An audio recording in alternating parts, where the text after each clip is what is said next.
Sobat Kairos yang dikasihi Tuhan Yesus Kristus, firman Tuhan yang memberkati kita pada hari ini tertulis dalam 1 Petrus 2 ayat 1. Demikian firman Tuhan.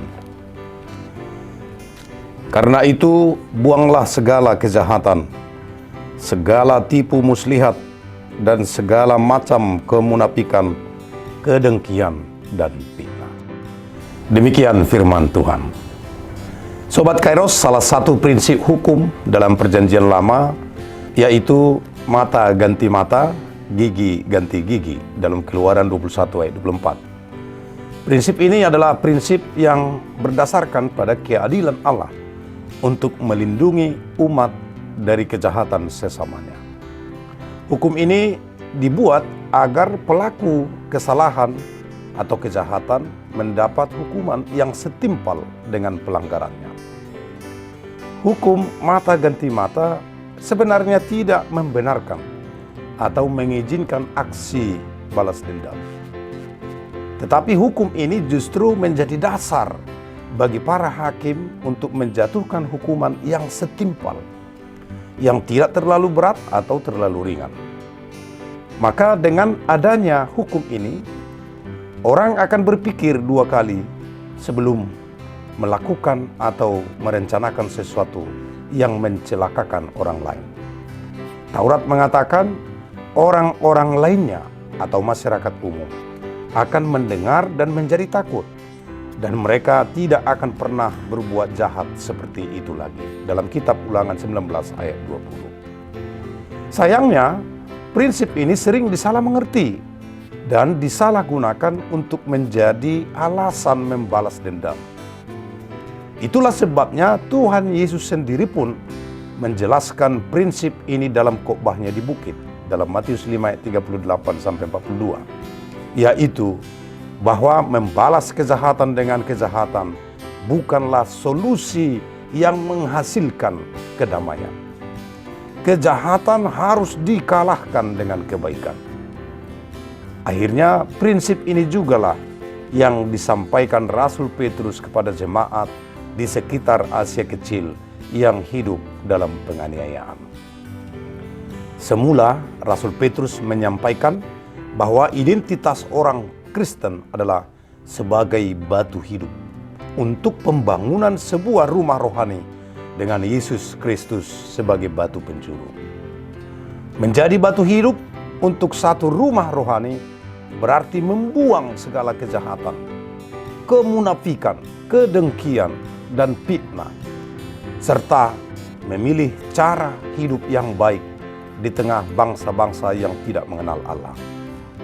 Teladan hidup semacam itulah yang bisa mencelikkan mata rohani mereka yang berniat jahat, sehingga mereka bisa bertobat. Inilah yang dimaksudkan dengan prinsip mengalahkan kejahatan dengan kebaikan. Sobat Kairos yang terkasih, sabda hari ini tentu mengajak kita untuk buanglah penghambat kasih persaudaraan. Kasih persaudaraan dapat terwujud bila segala penyakit yang menghambat itu dibuang, yaitu segala kejahatan, tipu muslihat, kemunafikan, kedengkian, dan fitnah. Memang harus diakui bahwa tidaklah mudah membuang penyakit ini. Kenapa? Karena penyakit inilah yang cenderung mewarnai pikiran, perkataan, dan sikap kita terhadap sesama kita, sehingga mengakibatkan terjadinya perselisihan, perdebatan, kepura-puraan, ambisi pribadi, dusta, iri, dengki, dan yang lainnya. Untuk itu, marilah kita bersama memulai dari diri kita sendiri untuk membuangnya, sehingga kasih persaudaraan itu akan mengalir dari diri kita dan dirasakan oleh saudara seiman atau sesama kita.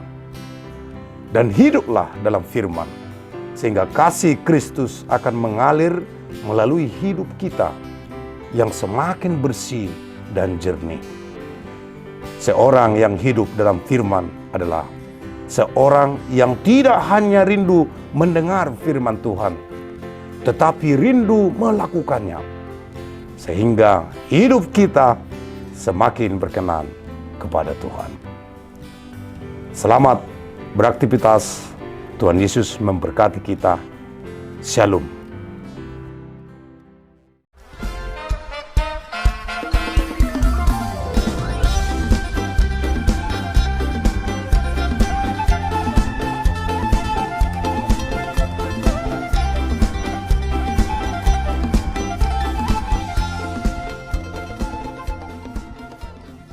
Tahun ini merupakan tahun yang bernuansa kesatuan hati bagi seluruh gereja HKBP.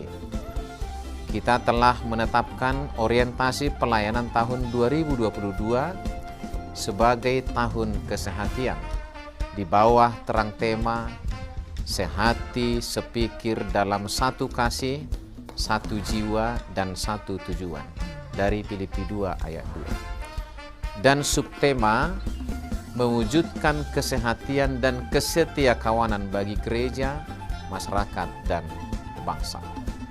Panitia Tahun Kesehatian HKBP Distrik 8 DKI Jakarta telah ditetapkan menjadi organ pelayanan dalam mewujudkan persekutuan, kesaksian, dan pelayanan yang semuanya diikat dalam satu kasih, satu jiwa, dan satu tujuan.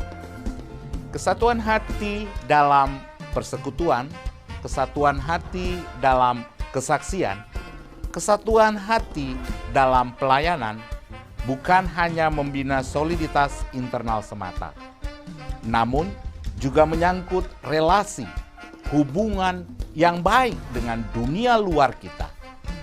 Maka untuk mewujudkan kesehatian yang nyata dalam kehidupan warga gereja, Panitia Tahun Kesehatian HKBP Distrik 8 DKI Jakarta berkomitmen untuk berkarya dalam program-program kreatif dan relevan dan bernilai tinggi untuk menguatkan visi dan misi kerajaan Allah di dunia ini.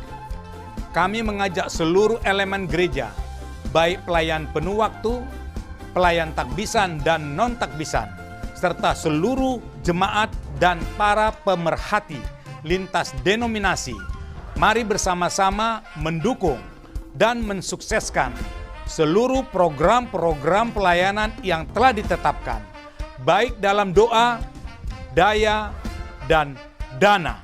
Semuanya akan menjadi persembahan yang hidup bagi Tuhan untuk memperkokoh persatuan yang hidup dan saling melayani di tengah kehidupan yang penuh dinamika ini. Marilah saling mendoakan, saling menopang, serta bertolong-tolonganlah menanggung bebanmu. Demikianlah kamu memenuhi hukum Kristus. Horas, horas, horas.